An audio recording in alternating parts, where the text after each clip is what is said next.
로마서 11장. 이스라엘의 남은 자들. 그래서 나는 묻습니다.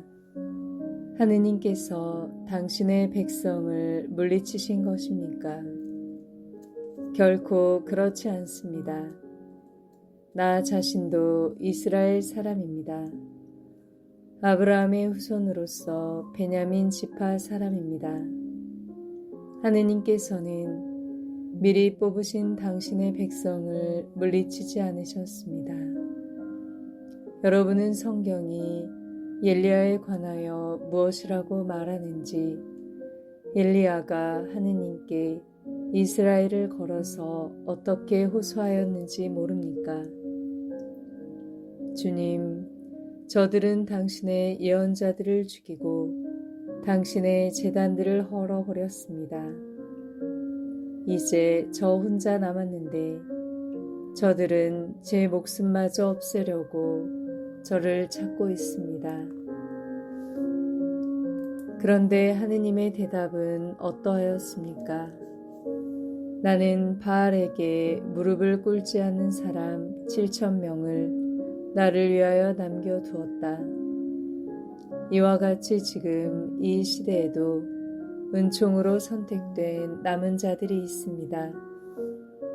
이렇게 은총으로 되는 것이라면 더 이상 사람의 행위로 되는 것이 아닙니다. 그렇지 않으면 은총이 더 이상 은총일 수가 없습니다. 그러면 어떻게 됩니까? 이스라엘 백성은 자기들이 찾던 것을 얻지 못하고 선택된 이들만 그것을 얻었습니다. 나머지 사람들은 마음이 완고해졌습니다. 이는 성경에 기록된 그대로입니다. 하느님께서는 그들에게 사람을 마비시키는 영을, 보지 못하는 눈을, 듣지 못하는 귀를 주시어 오늘날까지 이르게 하셨다. 다윗도 이렇게 말합니다. 그들 식탁이 그들에게 올가미와 덫이 되고 걸림돌과 응보가 되게 하소서. 그들의 눈은 어두워져 보지 못하고 그들의 등은 늘 굽어 있게 하소서. 다른 민족들의 구원. 그러면 내가 묻습니다. 그들은 걸려 비틀거리다가 끝내 쓰러지고 말았습니까? 결코 그렇지 않습니다. 오히려 그들의 잘못으로 다른 민족들이 구원을 받게 되었고, 그래서 그들이 다른 민족들을 시기하게 되었습니다. 그런데 그들의 잘못으로 세상이 풍요로워졌다면, 그들의 실패로 다른 민족들이 풍요로워졌다면 그들이 모두 믿게 될 때에는 얼마나 더 풍요롭겠습니까? 이제 나는 다른 민족 출신인 여러분에게 말합니다. 나는 이 민족들의 사도이기도 한 만큼 내 직분을 영광스럽게 생각합니다. 그것은 내가 내 살부치들을 시기하게 만들어 그들 가운데서 몇 사람만이라도 구원할 수 있을까 해서입니다. 그들이 배척을 받아 세상이 화해를 얻었다면 그들이 받아들여질 때에는 어떻게 되겠습니까? 죽음에서 살아나는 것이 아니고 무엇이겠습니까? 마물로 바치는 빵 반죽덩이가 거룩하면 나머지 반죽도 거룩합니다.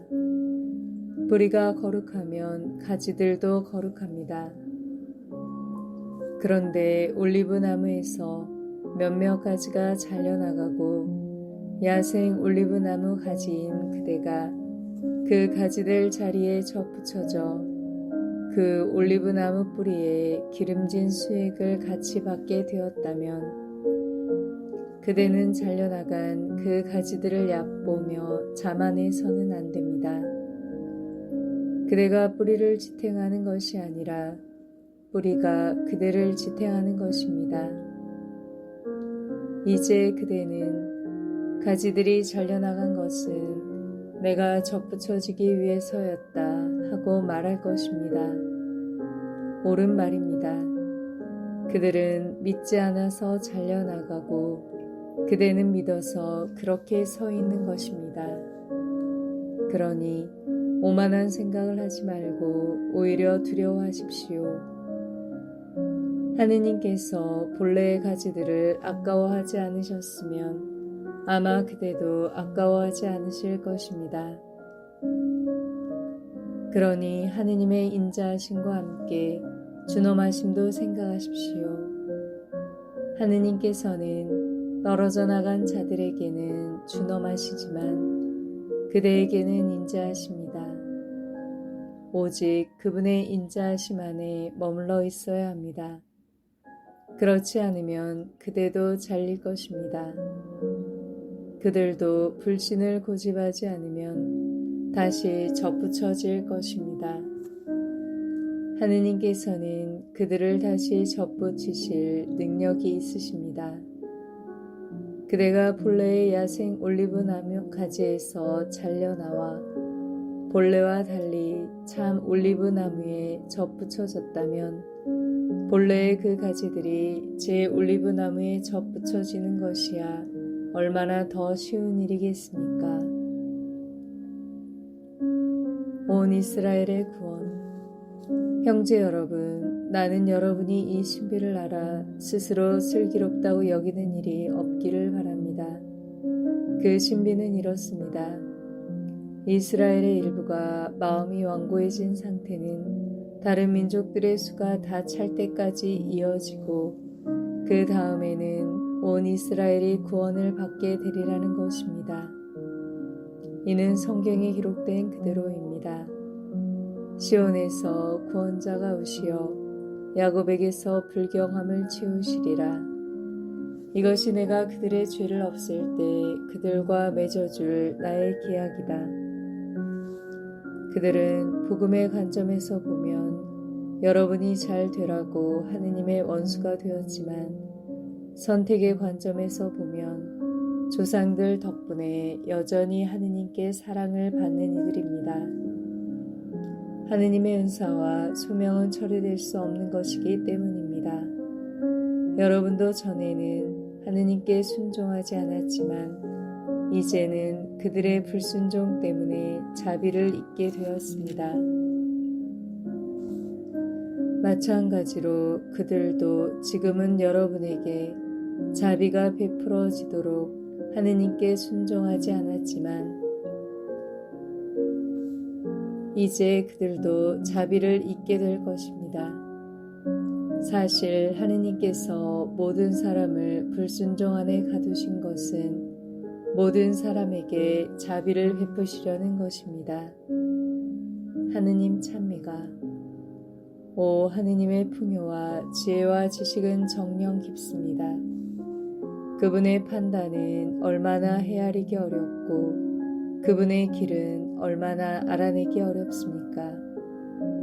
누가 주님의 생각을 안 적이 있습니까? 아니면 누가 그분의 좋은 자가 된 적이 있습니까? 아니면 누가 그분께 무엇을 드린 적이 있어 그분의 보답을 받을 일이 있겠습니까?